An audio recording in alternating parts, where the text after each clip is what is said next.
Okay, so today the webinar is going to be hosted by myself and Tara. For those of you that don't know me, my name is Tim Wright. I am the Manager of Support Services here at eDOC. I'm approaching my third year with eDOC, and I actually started out as a regional sales manager and then have worked myself into a more technical role in the support side of the company. Tara is the Manager of Consulting Services. She actually has worked at eDOC coming up on 4 years. Before she worked at eDOC, she worked at a credit union as an end user of our software. So she actually has quite a bit of experience and can see both sides of the fence as far as the way the software is both set up and implemented as well as utilized by an end user. So the webinar today will be covering what being an approved contact means, the system design. So we will actually go over both the server-side implementation, the server-side setup, as well as workstation-side setup of the software. This is going to be conducted through a server walkthrough. As we do the walkthroughs, we will actually also be covering things to watch for, both in the software and hardware applications. We will be covering e-update functionality. I know you guys have seen some documentation that has been sent out in regards to this solution. And we will also be covering the warranty, the eDOC warranty, and additional services offered by eDOC. This will include support protocols for both regular hours and after hours, as well as additional support services that the eDOC can provide that some of you might not be aware of. As far as questions go, we'll take your questions throughout the webinar. You can either chat them through the chat box, or you can submit a question through a question box, and we will be monitoring that in preparation for the Q&A session of the webinar. So let's go ahead and get into the first things that we're going to be covering, which is what being an approved contact means. The reason that we're doing this, one of the reasons that we're doing this, is as credit unions grow and move through the different phases of using the eDOC software, many of you have been on the software for multiple years, and as users leave the credit union, a lot of their knowledge can be lost or not passed on. So we want to make sure that we're maintaining updated records and that we are communicating with all of you in an efficient manner. Being an authorized service contact also allows you to service time will be quicker because you will have the knowledge needed for us to be able to resolve any support issues that come into us. As I mentioned earlier, eDOC will work with you to increase your knowledge base of the software. The systems can operate in many different capacities, and we want to make sure that you're getting the most out of your eDOC system. And as you grow and learn the different functionalities, this will also allow you to be able to control your system in a more efficient manner, as well as know specific items that are relevant to you that you need to look out for. So as an authorized service contact, these are the things that we're looking for in someone that we're working with or that is making requests to the CSR group for support. Login credentials as an administrator, access to the hardware and software wherever that is installed, be that on your eDOC server itself or somewhere on the network, as well as understanding of your eDOC system architecture. One of the main reasons we need you to be there and be present in the support calls is, as an admin, if we need to uninstall any sort of hardware drivers or software applications, we would need admin credentials to do that.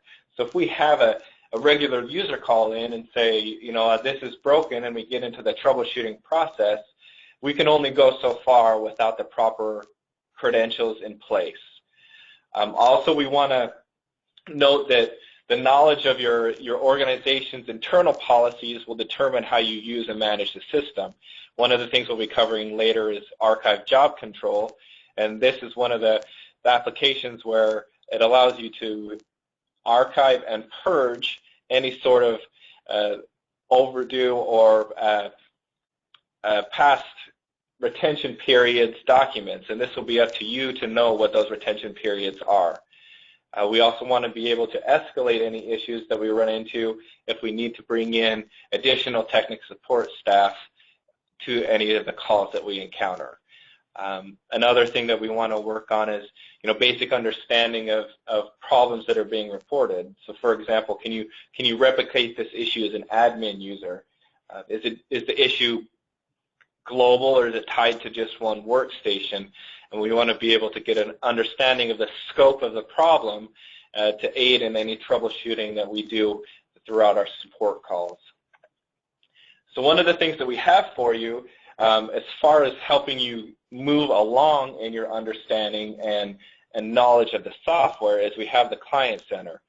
I know that I've talked to some of you about it, and our other support staff has showed you what this can do. For those of you not familiar, this is actually it's a link on our website that anybody has access to. You just create your own user and login credentials. Once inside, you have access to audit and compliance information. So this includes financials, all of our SSAE audits, anything that pertains to us as a QSO will be found in this section of the Client Center. We also have education section, which will contain both documentation and videos. Tara has done a wonderful job on going through and updating videos on both an admin and user level profile. So even as new users come into your institution, this is a good place for them to get access to the software and get training on how to use all of the different products. The bakery section, this covers everything that is coming down the pipe in eDOC, so to speak. So I know some of the things that we're working on right now include eDOC signature. We also have iPad in-branch signing capability, as well as just completed Active Directory integration, which allows you to launch all of the programs directly through your Active Directory console rather than managing all the users and groups through the traditional users and groups sections in DOC and ProDoc.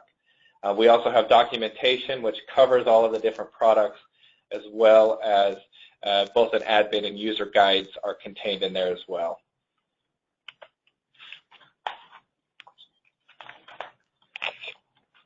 Okay, thanks, Tim. We're going to get going talking on the DocLogic suite, and I do want to point out at this time that many of you who are on the webinar with us here are extremely versed in the system already. However, we do have some new admins and authorized service contacts who are with us who could really benefit from seeing a system overview of the software.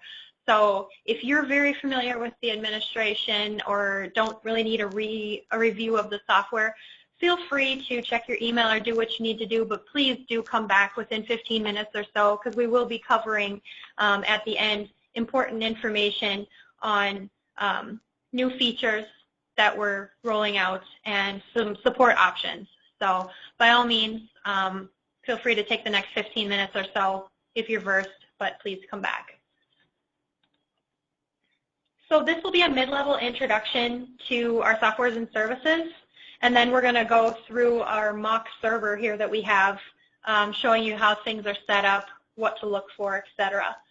On the screen here, we discuss 3 different configurations of an eDOC system, and you guys will fall into one of these respective categories. An in-house client is someone who has an institution that has their own servers. They own them. They're typically housed at the credit union. However, they may be hosted elsewhere. This institution has their very own MySQL database. Nobody else is involved in it at all. And data is actually stored up on these servers. I say server with S in parentheses because some clients have one server, some have up to 4. It's unique depending on what your institution needs and how it has been set up through our implementation process. Retrieval of items would be through an internal eDOC Vault website, only accessible from the credit union on an internal network. And in an in-house environment, the credit union has the full opportunity and responsibility to personalize and customize your setup. So for example, you have full control over creation of tables and cabinets. You can customize your forms as you see fit, etc. The second bullet point here is what we call ASP, would technically be our online clients. These folks do not have servers, but they have what we call an iSweep appliance. It's a slimmed down server. There's no database on it. Its basic functionality is to have workstations send files to it, and then it sends files to eDOC, because eDOC controls the SQL database on our servers, and we store the data for our online clients. Retrieval of saved items in this configuration is through our public eDOC Vault, and you would have a link to that. It's checklogic.edocvault.com. And credit unions in this configuration have a more limited opportunity to personalize your system setup, but as I say here, you can get very creative. The limitations come because there's standardization and commonality to all of our clients we have configured in this environment. So we have standard tables. We have a receipts table, a loans table, but credit unions have gotten very creative in how they save items to make it work for their institution and how they determine to retrieve those after save. A third configuration is an ASP online client, but with the ProDoc packages and e-sign capability. This is the same as above. However, on that iSweep appliance, it actually becomes an e-package appliance, is what we call it internally, because it has a local copy of a SQL database, which allows the packages modules to function. I'll talk a little more about packages shortly here. But it is, again, ultimately, the items are saved by eDOC and housed by us, just a local copy for the package functionality. So next we're going to talk about the base softwares. ProDoc here, this is the software that your staff probably lives and breathes every day. They sign into it to capture receipts, create loan documents, member documents, scan items in. There is additional functionalities within this software as well to pend items. So if you create a document but all members aren't there to sign it, you can pend it and pull it up later for completion. Packages, as I said on the last screen, that works with ProDoc and is a conglomeration of different forms based off of credit union needs. So you may have one package for a new credit card versus one package for a new member, and each one of those packages would have different forms that the credit union has deemed as required or optional for that type of workflow internally. So when Tim said you need to know your procedures and policies as an institution, we can help you build those. However, we can't answer the question for you as far as what forms need to be present and not. That's where we partner together. You tell us, we can teach you how to build it and work in tandem. 2020 Doc software, this is more of an in-house client software. Our members who are online with packages do have the ability to view this locally from their ePackage appliance. However, everything is out on the Vault, and the Vault is still the preferred location to view everything. So 2020 Doc is actually a great place to manage your database. It's everything that's out there. All of your tables are listed, and I'll show you when we do our quick server walkthrough here more live what it looks like. All of your tables and then all of your documents show. If you go into the document view, it does show here, and then all of your indexing is there. Administrative-wise, you can re-index things, move things around that have been improperly saved. You can import in mass. This is also a nice end-user software for large scanning. You can lock down the permissions in here, so people don't have the ability to delete documents or move documents, but do have the ability to scan in new items to specific tables, for example.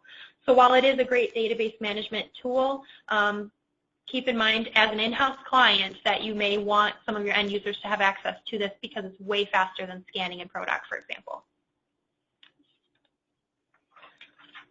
2020 Cold Statements is another software that primarily runs from the server in an in-house configuration. We have just a few clients who have it on end-user workstations. So some of you may be slightly unfamiliar with this software. Largely, statement imports are automated for most of our clients, so there's not much need to come in here other than to do verifications or to troubleshoot issues if there happen to be any sort of problem with import, for example. But 2020 Cold Statements is where you can import manually or have it automated. All of your statements, it can be member statements, credit card, HSA, mortgage, you name it, it can be put in there. You can specify overlays for those statements, add your specific logo, and there is additional capabilities within the software to be able to send notices out to members notifying them that the statements are available for view, etc. So if you have any questions on how you use it as an in-house client, you can contact us for assistance. Our online clients, if you have statements with us, we house this and we maintain this software on our servers for you and do the functionalities for statement processing. 2020 Cold Reports, sometimes referred to as Green Bar, perhaps at your institution, is our application for organizing, viewing, and notating report documents. It's a simple browser here where you can just go in your tree on the left and find your directories. Should default to where your reports typically are, but you can select what you want and then it shows in this view here. Simply clicking a line would allow you to add a note which turns the line yellow. You can then get an idea that somebody has been in here and looked at this item, and you can click it to view the note. That does also translate over to the eDOC Vault website, so if you make a note in reports, it will also be retrievable and viewable on the reports tab in eDOC Vault, which I'm going to cover in just a moment. So this is what eDOC Vault looks like by default. You may have, as an in-house institution, your own logo here or something like that, but by default, that's your login page. Same credentials for all of our software. Tim mentioned earlier Active Directory integration, so there can be a link configured where when you launch it, it will authenticate the user in, so no username and password required per se, because it would be configured on the back end. But in here, you can look for all saved items in your system, receipts, loan documents, etc. All reports would be on a reports tab. Statements would have their own tab. And there is an admin tab. So this is a preferred or great way to administer your users. eDOC Vault's easy to go into the admin tab, create new groups, create users, etc. if necessary, unlock people, reset password, etc. eDOC Vault will log you out after inactivity. By default, I believe it's 15 minutes, just for security purposes. So if you do have a lot of staff that utilize reports, for example, and don't want to be timed out, they can utilize 2020 Cold Reports locally installed, perhaps. I do want to note also some of you may have an item processing tab or some other ones related to check processing software through us as well. Those would be integrated into independent configurations for your institution in the Vault. Another website you may have that we configure and control with you is the member portal. It's officially called 2020 eDOC. And this is a website that would integrate with your home banking provider and allow for the review of statement images or any other images you determine that you want to be shown to your members. So it could be you want to show them their receipts, or you want to show them any new loan documents that they had signed.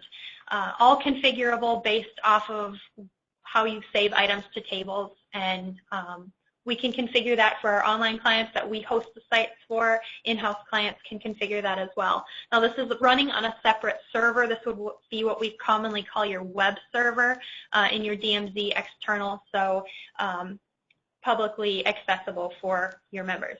And I did mention it integrates with home banking providers and provides handoffs, which would oftentimes eliminate the need for members to have to sign in, remember a PIN or a password, etc.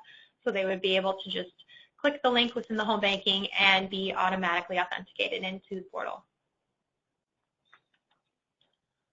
A list of other applications and services here worth mentioning. I put Archive Job Control at the top. Tim mentioned this a little earlier. This is the software that in-house clients are able to get for the administration of the archiving and purging functionality within the database. So if, for example, you met those retention periods for your receipts from 2005, for example, you could go run jobs in the software to identify all of the receipts from 2005, write them out to an ISO file, dump them out to a hard drive. It does include a software which is like a slimmed down 2020 doc for you to view, or an application to view. And then it is up to you to be able to purge that off if you see fit, where you no longer need to keep that in your database. So nice, handy thing to have to maintain a clean database. There are document management tools for DMAC and DM Crawler. These are for our in-house clients who utilize DFC file structure versus RBK and TIFF sets. Older clients are probably going to be on the RBK TIFF set structure, meaning that any item that is saved to the system will generate 2 files. So if I save 1 receipt, I'm getting 2 files. The RBK is going to be my encrypted index information, and my TIFF is my encrypted image. Newer clients would be on the DFC file structure, getting 1 file that houses the image and the index information.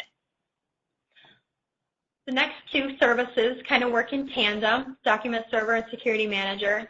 Those are both services that allow for authentication through to the website. So Security Manager is what does the sign-in process, and Document Server does the displaying and pulling of documents from the database and presenting in the browsers. IntelliSweep is a service also that runs from the server, whether it be your in-house server or we house them here for eDOC. When an item gets sent up to us, IntelliSweep's on our end looking for your files coming up. It sweeps the items into the database based off the information in the RBK, telling the system where to save it and what the index information is. So online clients utilize the iSweep service. This is what would be on your appliance at your credit union, that when items are dropped in and seen, those get swept through the iSweep service up to eDOC.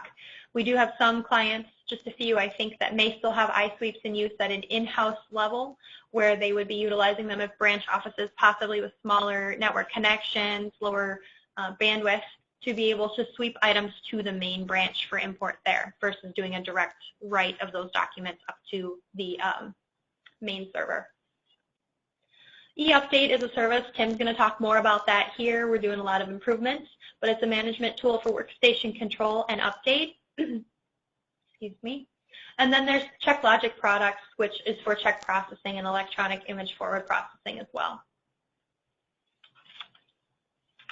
So this is one example of how we're going to get items into the database. This is a simple flowchart here, but definitely worth explaining because it's important to know where things might be getting hung up or where the problems might be if you're having issues. Common thing. So we're just taking an example of a transaction being performed in ProDoc. For example, a receipt pops up on the screen. How does that get into the database? We've kind of touched on this before. The minute the Save button is pressed on any document in ProDoc, that item gets sent up to the holding folder on the server, which is the middle circle here. And when something hits that folder, the IntelliSweep service monitors it and imports it based off the RBK information, the index information that was housed in the files that got dropped in holding. What's worth noting is that simultaneously upon that item going to the holding folder, it will also make a copy on that workstation C drive, local store folder. If you're not familiar, store is in the C RDI work directory, and it will house typically 7 days worth of items that have been created on that machine. Now that date range can be adjusted based off your configurations, but is a place where you have local copies. So when you right-click ProDoc and you have the option to click on Save Documents, this is what it's referencing as the store location. If your network connection is unavailable when you press Save, or you have a hiccup on the network, you just can't see the holding folder or you can't write to it, the system is designed to handle that just fine. It will take that copy that can't hit holding and it'll put it in a backup folder locally as well. Upon exiting ProDoc or upon return of your network connection, you have the ability to right-click upload those items. Tim will touch on that again a little bit possibly. But basically what this says is it allows your system to continue functioning even if you lose direct connection from that workstation to your server. So you can continue servicing the members and doing what you need to do. So ASP environment is very similar to this. There would just be, excuse me, one more step where the items would write to the iSweep device and then sweep to the eDOC servers for import.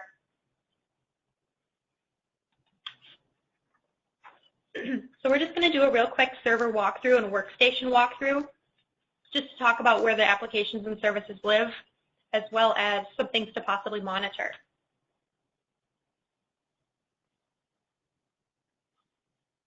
Just going to minimize the presentation here. And you'll see this station we're on here, we're going to utilize as a server structure. It's not exactly a server, but we can use our imagination here.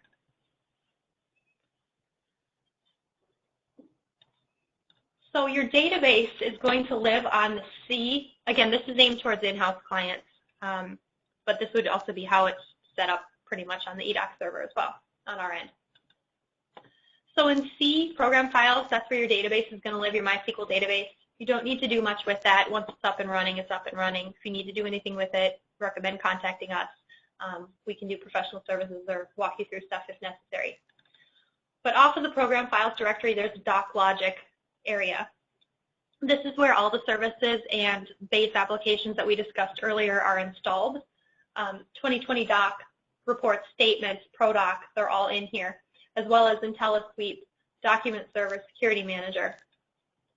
Now most, if not all of these items run off of configuration files for each one, and they're called RDI.ini. I'm going to open one of them up here for security manager. Well, everything in an RDI.ini is unique to the institution and would house different information depending on what application it belongs to. Now this is giving you base information like the security code to utilize the software, the company name, what the SQL host is. This one happens to be localhost because it's running on the same machine. But the sections in here would be unique for everyone. So don't expect a handoff section in the RDI.ini for Greenbar. Everything in here should be functional and doesn't really need editing. A common thing we edit is the license codes on a yearly basis. Tim will talk about a new way we're doing that soon. But RDIs are definitely the ones that run the software. If anything in there was to change negatively, it would stop functioning.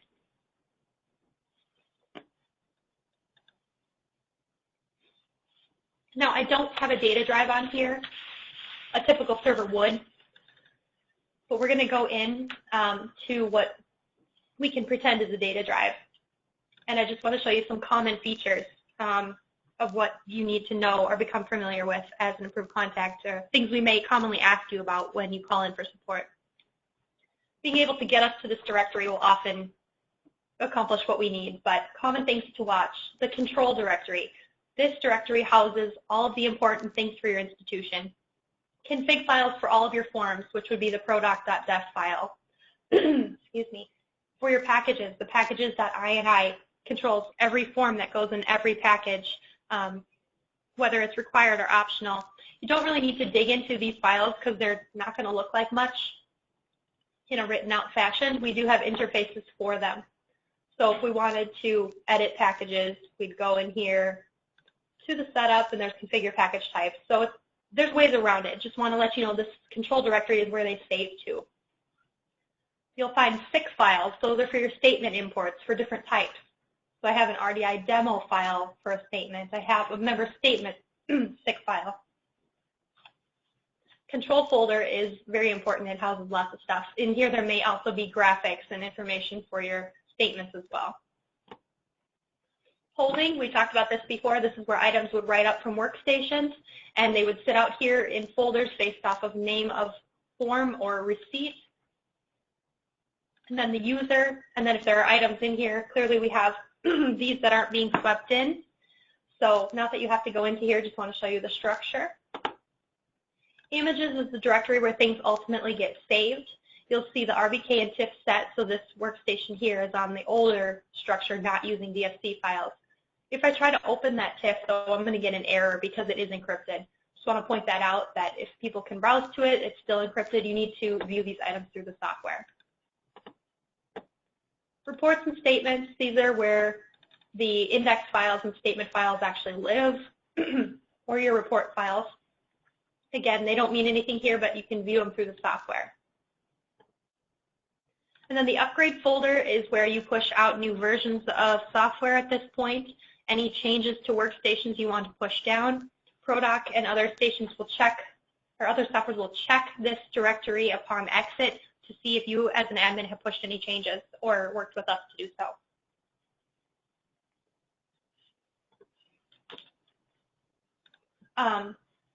The logs directory is something you may want to monitor from time to time and clean up. This one doesn't have a breakdown, but newer clients probably have a subfolder here that's a log folder for document server, one for IntelliSweep, etc. There's no real reason to have lots of them out there, so you can clean them up as you see fit. And then if you ever need troubleshooting issues, we're probably going to ask for the most recent one anyway. So going out there and verifying if your reports or statement, or excuse me, if you have any sort of errors, you can view those logs to find information on what may be going on. On the screen before I minimized it, I said some other things to monitor regularly are verifications of reports and statement imports, seeing that everything imported properly, whether it be automated or manual, and cleaning out the log directories, which we just discussed. Another thing is checking to see if you have any errors, whether it be iSweep on your iSweep device or IntelliSweep on your in-house server. If I launch the IntelliSweep admin here, which I will do in just a moment, Program Files, DocLogic, IntelliSweep. My IntelliSweep admin here shows me everything that's being monitored. These three paths here are constantly being watched. If I show the error list, it'll tell me if anything is stuck, and in this case I do have some. I can simply clear the error list, which is going to wipe those out and restart the service and tell the system to try and sweep those in again, as well as anything else that may have written there. If you have any additional issues with it, you would go over to the logging tab, go find where your logs are, and start investigating. The more information you can gather ahead of time before calling eDOC for support will expedite our ability to get a fast resolution for you. Having those files open, that would be great when you connect us in, giving a base idea. Anything you can give us is going to help us give you better support as well. So I think we're going to stay on the same screen here, but kind of switch hats and think about it from a workstation perspective. So I'm going to pass the mouse on over here to Tim for a moment, and he will talk about workstation. All right, perfect. Thank you, Tara. So yeah, in looking at a workstation and directory and setup, would want to note that a workstation configuration is similar to what you see on your server. So you would see program files and a DocLogic directory, and this is where you're going to find the executables and the INI files for running the different applications.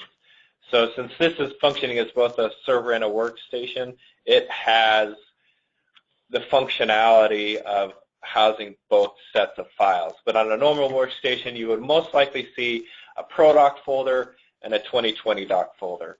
So if we go into the ProDoc folder itself, we can see that we have some different executables here, as well as an RDI INI.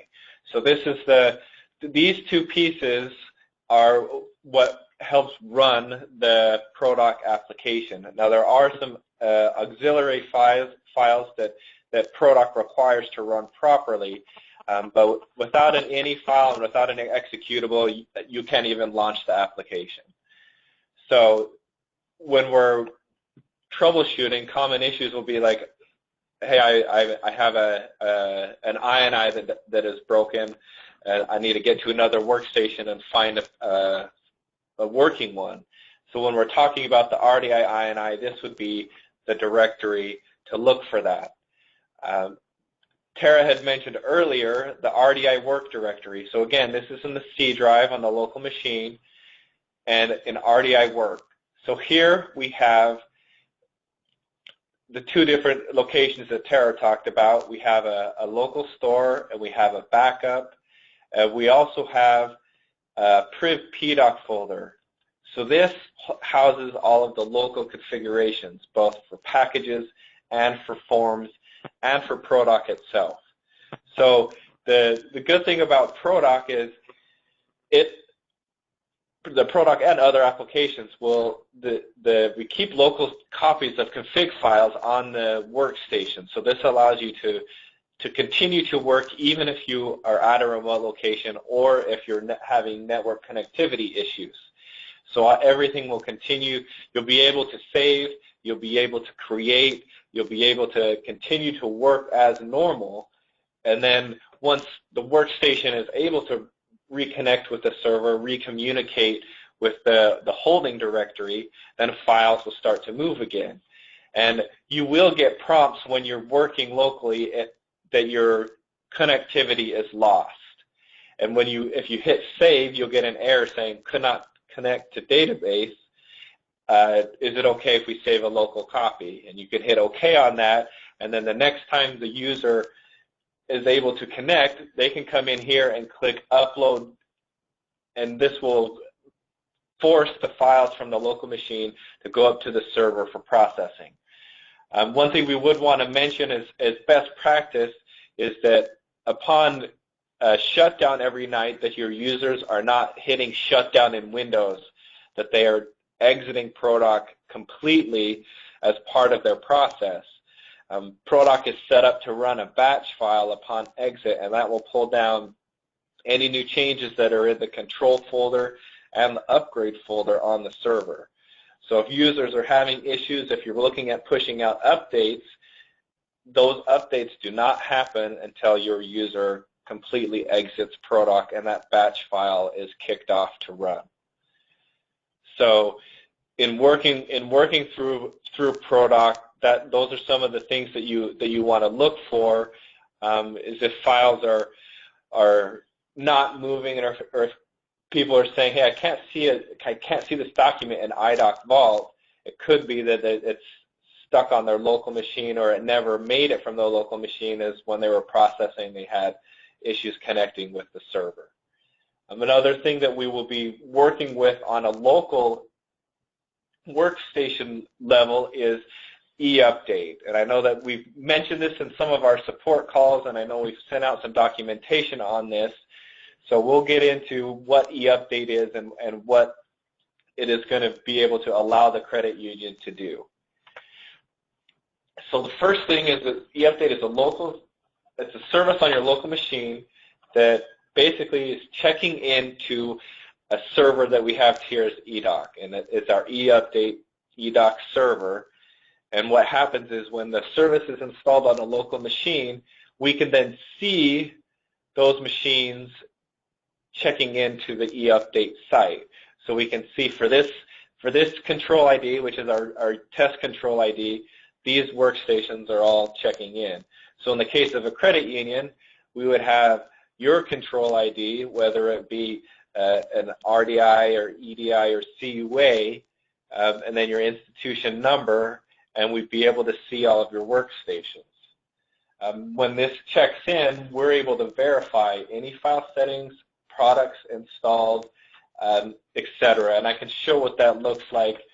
So the settings verification, working out of the same window, we can see this is the workstation, this is the product, so we've got ProDoc, and then this is the file. So it will report both the ProDoc INI and the RDI INI. And once I get the settings, I can see here are all of the settings that this workstation is using.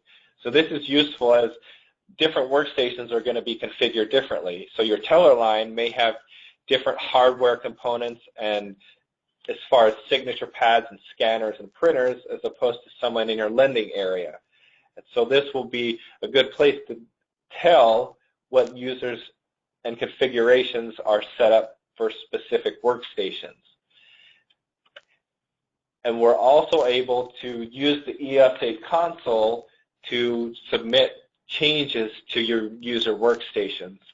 Again, a similar format, we have the read scan workstation. This is the product we're submitting a change for, and this is the action we're doing. We are editing an INI setting so that the the command looks like this, and when it is ready for the workstation, we'll see an action that has been created down here. So what that does is upon the next check-in of the workstation to the eDOC eUpdate server, then those changes are now pushed down and the workstation will update accordingly. So we will be using this coming throughout the rest of this year and into next year as a tool for simplifying and speeding up support. So the reason that we're looking to do this is, for example, if someone calls in and says, I have a workstation that's not printing properly. Well, we would say, okay, what's your workstation ID? We'd be able to look it up and we could see, oh yeah, someone made a change to INI settings.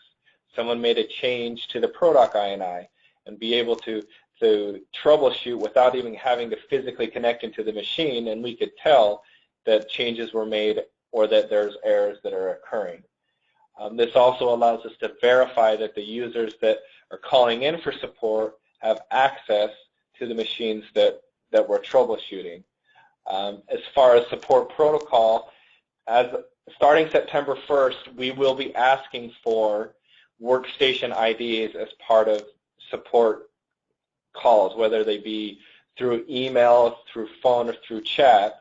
That will become a practice that you'll become familiar with as September approaches. As we get to December 31st, that is the hard deadline where we will not be able to troubleshoot without having eUpdate installed on the machine. So we are giving you time this year in preparation for the December 31st deadline. We will be contacting you and giving you additional information on the process of using eUpdate on your local machines, installing eUpdate, and we will give you those files and instructions on the process of installing that. What eUpdate actually does now is we can see versions, we can see if there are any errors associated with specific workstations, we can see any file settings and configurations, and what the first use of eUpdate starting in January of next year will be license code deployment. So as most of you are familiar with standard license code procedure where we connect in to your server and update everything manually, we are using eUpdate to push license codes directly to workstations when they check into us. So workstations will check in for your control ID, will see a new license file that is ready, and they will pull down automatically. How we see this being used in the future will be version deployment and workstation management as far as scheduled rollouts and managing those upgrades in the future. We are working through the different processes and how this is going to look, as well as the controls on managing the workstations, both from the internal perspective as well as client support and eDOC perspective.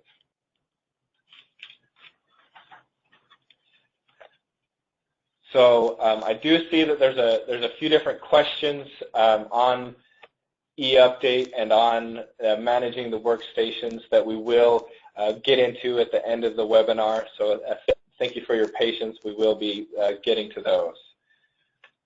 So as we move forward, we're looking at standard support protocols and services. So part of the Authorized Contact Training Initiative is setting up what our expectations are from the credit union, as well as how the credit union can expect to be serviced and what the credit union can expect in working with eDOC. We have found that if expectations on either side are skewed, it can cause friction, and we want to lay this out on, here's what we're going to be able to do for you, and here's what we expect from you as far as managing your eDOC system. So standard support is every day, Monday through Friday, from 8 a.m. Eastern to 7 p.m. Eastern. After-hours support is from 7 to 8 in the morning, so it's the rest of the day. So we do have support coverage for 24 hours. I do want to mention here that when we're looking at standard support versus after-hours support, we still want authorized users to be making the contacts. We want your user to be asking to access or to update any sort of workstations or do any troubleshooting processes. Another thing that I want to mention is we are in the process of evaluating our ticketing system and our support protocol system as far as how we're interacting with credit unions, and we may have some additional functionality that you have asked for in the past, where we'll be able to have a self-directed ticketing process where you'll be able to log in and see existing tickets that are being worked on.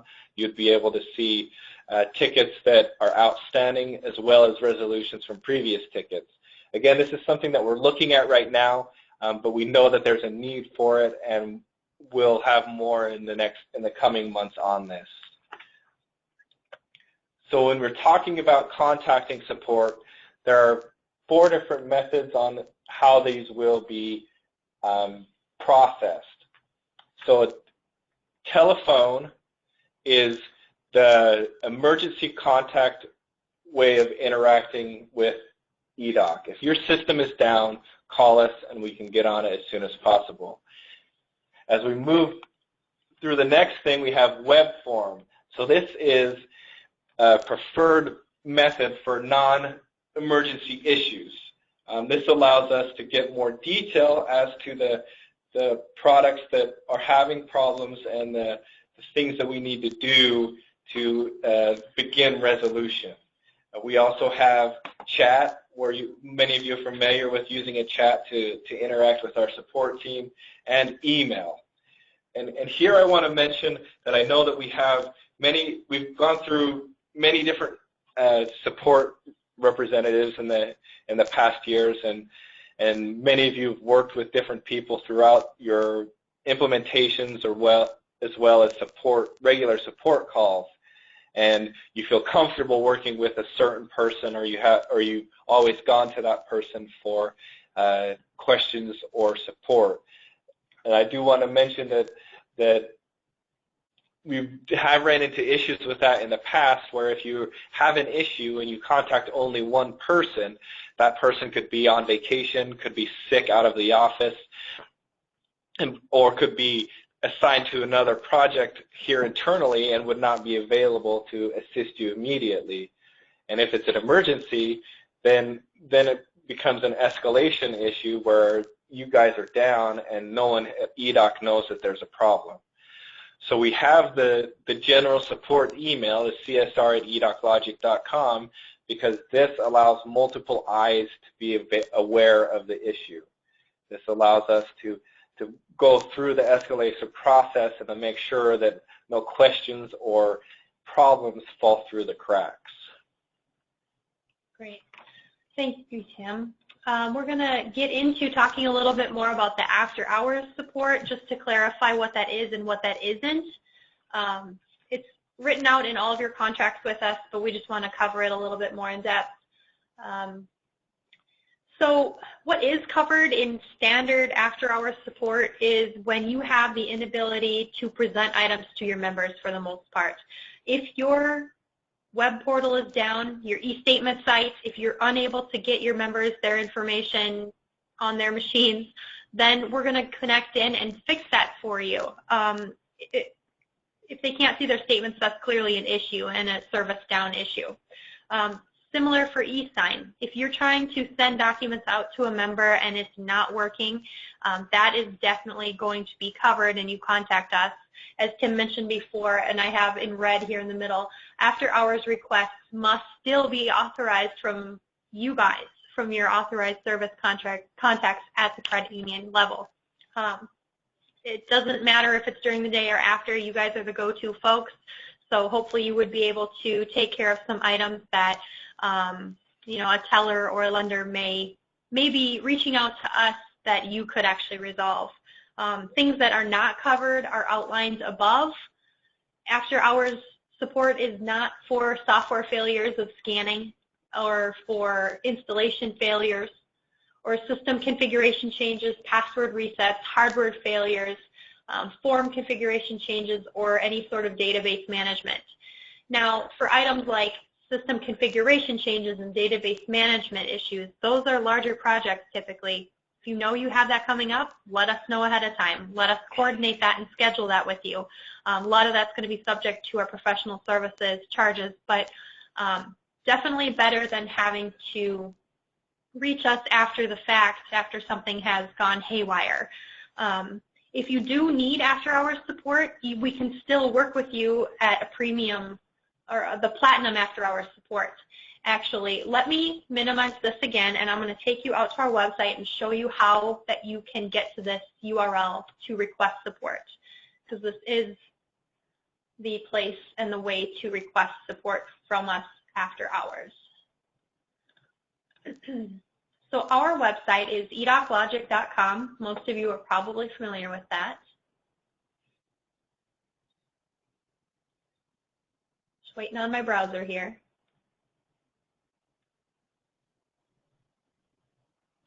Try IE2.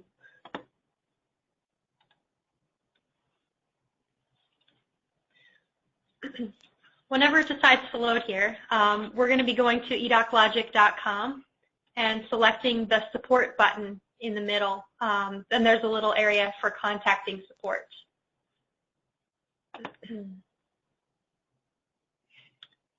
I swear, okay, we're getting there.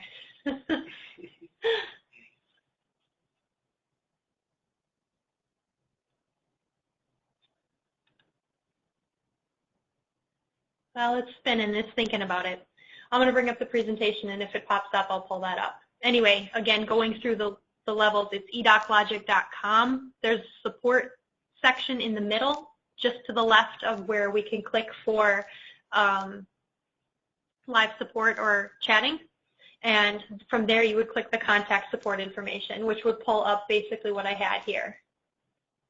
And I need to kill Chrome here.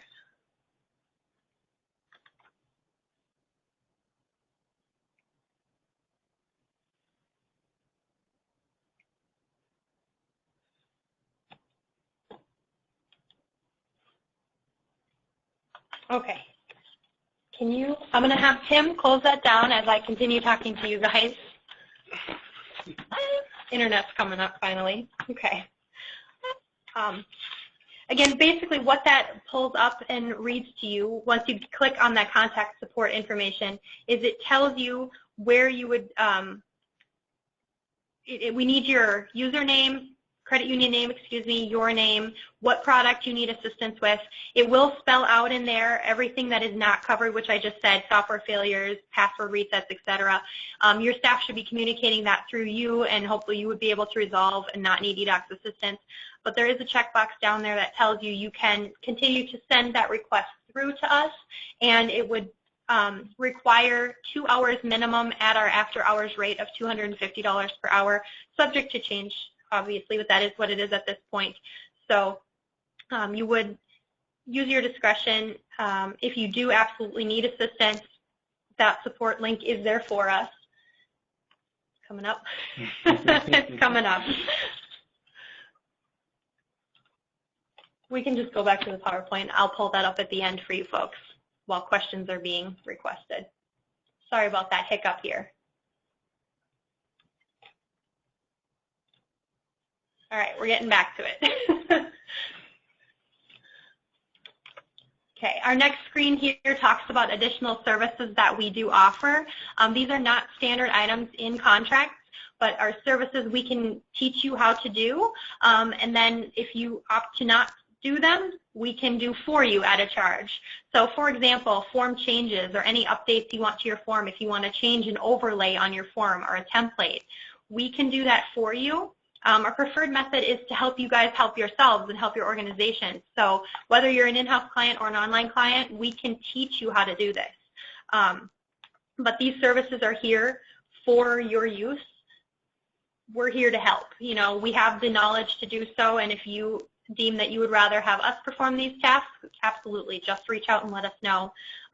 Changing statements, purging the log files for you. If you don't have the time or want to do that on your servers, we could do that for you. PHP updates to the latest version, MySQL updates to the latest version. Now, some of those are custom pricing because it is going to depend on what version you're on versus what version you're going to, how big your institution is, your database, etc. But again, these items are not covered in your standard support warranty, and we would be happy to go through items with you guys or a formal group of people that you would like to be trained. And talking about that, on the next screen here, we talk about remote training. This is something we can always do for you. Personalized training beyond something that's generic like what we're doing here today. If you need institution-specific training on a topic, we can do that. For administrative staff, for end users, doesn't matter. If you need it, tell us and we'll figure out a way to get it to you. I've done retraining for scanning. I've done retraining for ProDoc alone. I've done admin training on everything for clients. We all have the knowledge to be able to pass along to you in order to make you more confident and aware of what your system is. In addition, there's an on-site audit that we offer where an eDOC tech will actually come on-site at your credit union and observe your departments, evaluate your current use of the system, see if there's any way we could expand that, for example. Operationally, there are always room for improvements or, you know, recommendations or neat things we saw another credit union doing that may be applicable or helpful to your environment. This would come with a comprehensive written recommendation as well as verbal meetings during that time with anybody that you would like us to communicate with. But oftentimes we can offer recommendations for your accounting department to start doing forms through ProDoc, or your HR department to start doing items for onboarding or maintenance of employee forms. Granted, we can lock everything down to only approve people seeing items, so just utilizing the system in a more in-depth fashion. That's what the audit is meant for, kind of a review for everybody. We covered a lot today on what you can do and should do on your systems, and it could be overwhelming to some of you, I understand. We don't intend for that to be the way, but if you are a slim crew and you don't have time to find yourself going out and doing maintenance on your machines, we offer managed servers as well, where we would actually do that work for you on a recurrent basis, and there are different levels of that, silver, gold, and platinum. They obviously have different levels of what you get, but the gist of it is we would do all of those things for you that you don't have time to do. Make sure your statements and reports are importing fine. There's no exceptions and things aren't stuck in the holding. We'll clean out IntelliSweep for you. Make sure your system is optimized and, you know, items are being taken care of as appropriate. The higher levels offer additional things like operating system management, full backups of the system, where we would partner with another organization to perform those functions. But if you're curious in this managed server offering for the recurrent work that an eDOC staff member would do, you can contact your account rep or give support a call and we can escalate as necessary for more information. But I do want to point out that this screen says managed server offering, not managed PC. So any PC issues would still go through typical support protocol. The person who does managed server work would not be your direct contact for any workstation issues unless they were assigned to a specific project with you. So definitely a nice feature that we offer to kind of encompass a lot of what we're talking about today.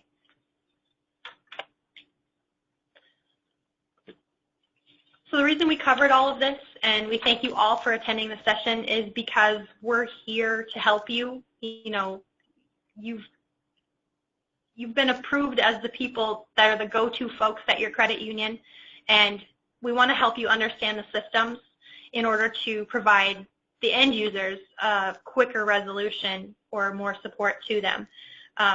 We're going to help you learn how to work your database, how your softwares work, how to optimize your systems, how to get creative and get everything set how your institution needs.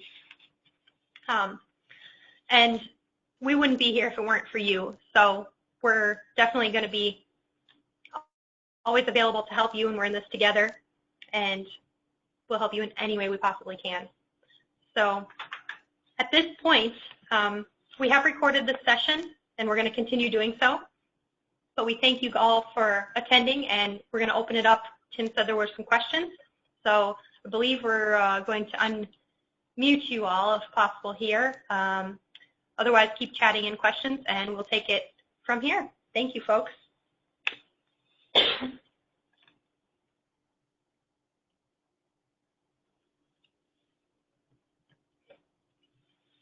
Get to those questions here momentarily. So the first questions that we're going to go ahead and answer is we will work through the chat box, all the questions that were chatted, and then any additional questions at that point. If anyone would like to raise their hand, I can at that point go ahead and unmute you. So most of the first few questions that we had, yes, this is being recorded, will be available within the next couple days after we've gone through and verified that all the recordings are there. To raise your hand and ask a question, there is a little hand icon on your, should be on your machine.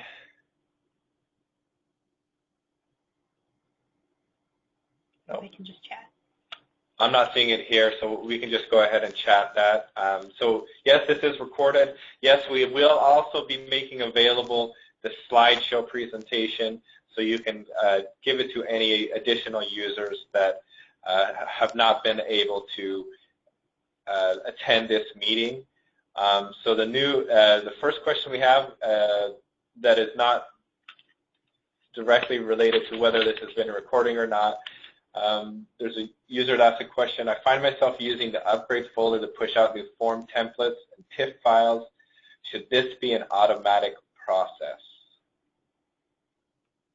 At this point, that is the preferred process, to be pushing out changes to your workstation. It said for forms, correct? Yeah, form templates and TIFFs. Yeah, yes. No, that's correct. So that would be housed in your pro.def file. Actually, it would reference wherever you have that saved. You can opt to have that file only on the server, and then your def file can point to that network location to that TIFF. The downside of doing that is that you won't have a local copy on your workstation, so if you do drop your network connection, then you would not be able to utilize that form because it wouldn't be able to load, as it wouldn't be able to reach out to the network location to retrieve the template.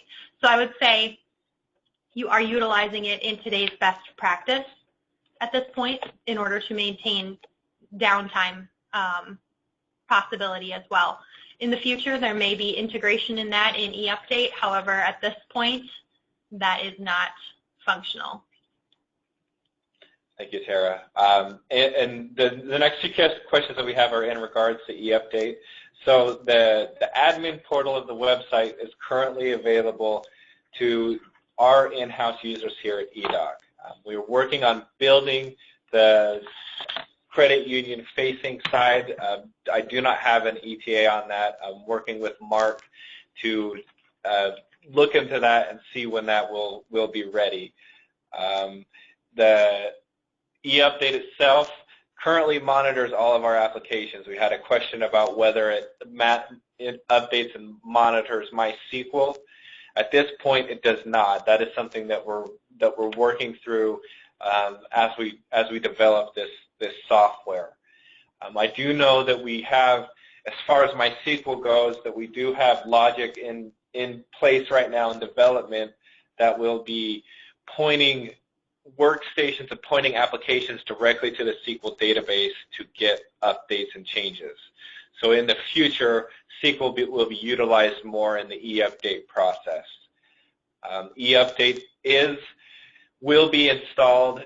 It started to be installed right now as we did the license updates this last year. So this includes in-house clients as well as anyone with iSweep appliances or ePackage appliances.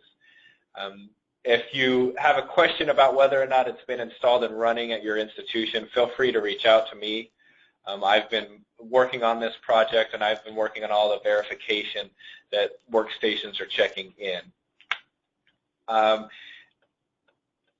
So the next question we have on eUpdate is, do we have to go out and touch each workstation to run eUpdate? Through the beta testing process, we've pushed eUpdate out two ways. We have a batch file that we can set up and configure that you can run from anywhere on your network, which will install it across all of your workstations, or we have an installer that will install one by one. As we work towards the eUpdate deadline of December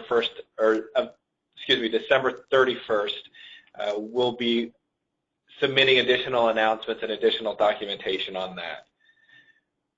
Next question is, what is the latest supported version of MySQL? I think we're releasing a new one in a few weeks here, so I don't want to speak to that. It's a 5.5 version. However, the last few numbers, I don't know offhand. If that user has questions, they can call me direct and we'll find that out. But that is always changing, and as we're recording, I better not lock into that anyway.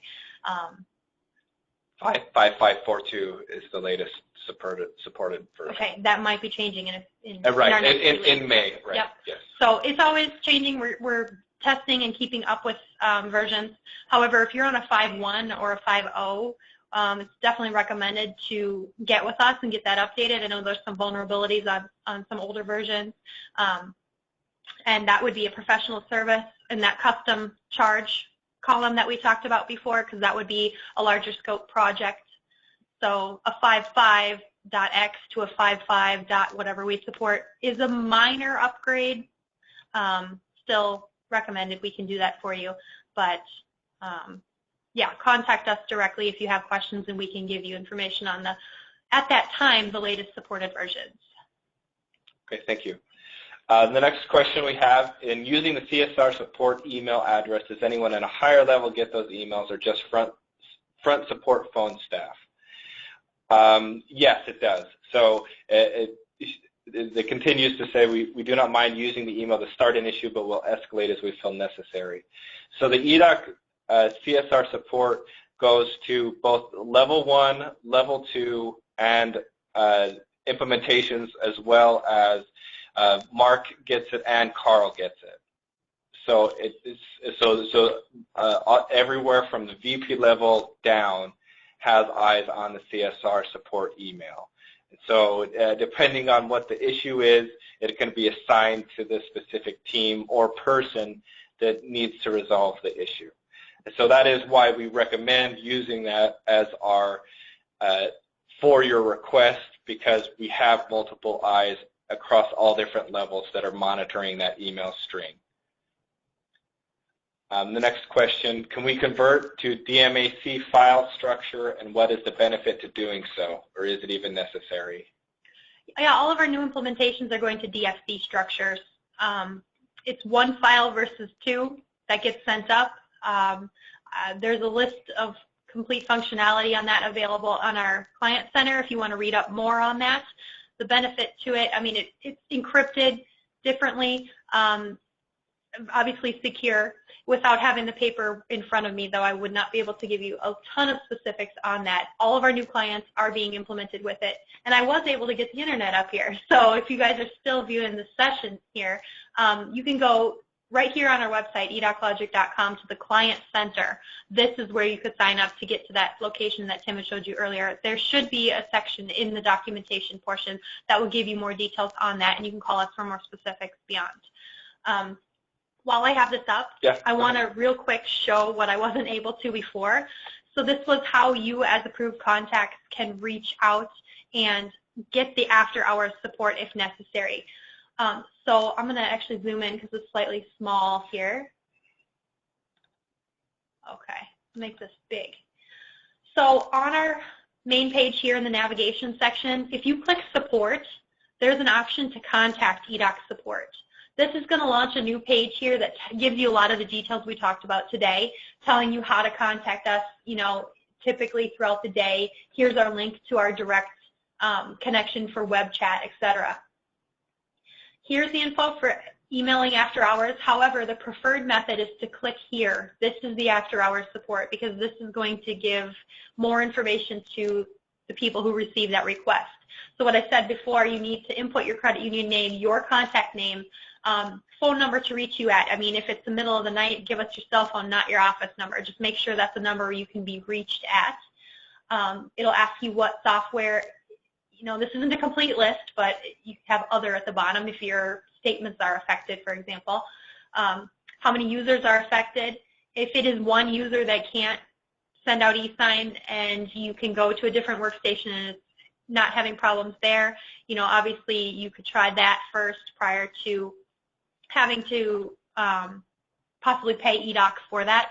But down here below you can put in details, and this is the important thing.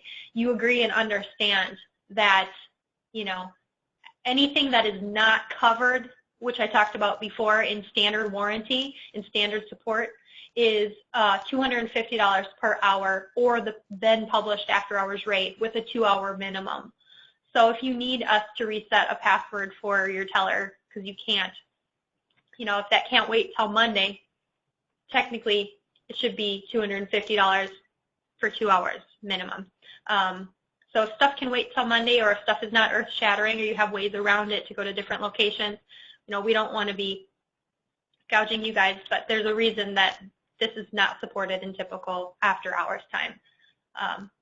So again, just on our website, support, contact eDOC support, it gives you this link. Another thing, if you're curious about that list of additional support, the eLocart services is outlined here, and you could click that location to pull open the latest copy of that additional support services PDF here, which shows you everything that we do offer beyond standard support. And it's going to take us time loading this one too. There we go. There we go. So that's available and published on our site. Thanks. Okay, the next question, as far as when the documentation will be released regarding eUpdate, we have a deadline for the end of April. So we plan on beginning the process, and we should send out notifications either the 3rd or 4th week of April as far as what is expected and the rollout timelines for eUpdate. Next question. DocLogic server is located at CU Answers. How does this affect who does the server work on it? Okay. It doesn't really matter where the server physically is, as long as you or we can access it. The question is more of, are you an in-house client or an online client? In-house clients, we touched early on, have the bulk of the responsibility lies within the credit union as they've purchased those items. If you're an online client of ours and you have an iSweep appliance or an ePackage appliance, there's less to maintain, let's say. You should have access to that as an administrator internally to at least be able to remote desktop to it if it is not housed at your location.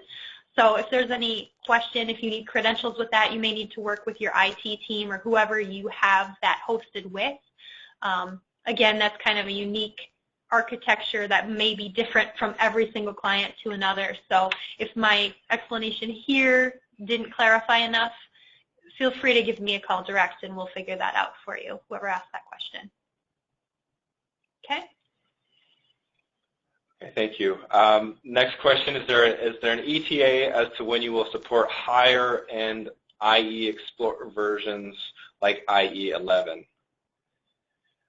I know that currently they're working on support for Windows 10 and Adobe DC. IE 11, I haven't heard where they are in that process. I know that this release coming up in May is going to have a lot of updates and components in there, and I would have to verify it if IE 11 is part of this release. Next question. Well, no, by the way, we're noting down who's asking these questions, and if we're unsure, we will get back to you. Yeah, correct, yes. Next question, we use Certify for e-loan and recently received email regarding Zix Corp. Could you please provide us more details, differences, and suggestions? I want to read that one again.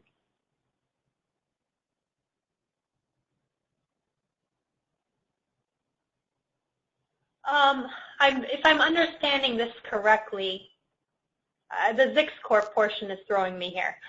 If you're utilizing Certify for the eSign products that we currently utilize, I'm going to have to talk to you specifically. I see who's asking this, but I don't have enough information here, and I think it's more of an institution-level answer for you. So I will follow up with a phone call for you.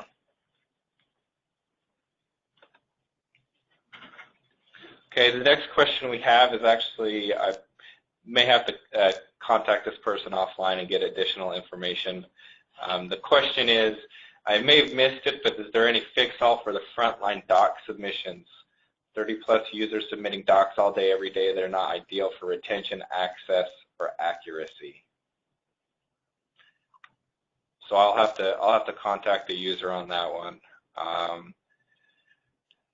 So that looks like we're done with the question and answer portion. I didn't see any hands that were raised.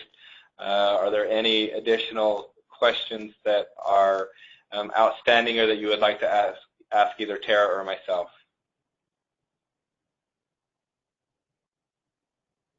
Okay, I'm not seeing any additional chats or hands raised. So thank you everybody for attending. And again, we will have the slideshow available for you as well as a recording of this training. So thank you everyone and have a good afternoon. Yes, thank you very much.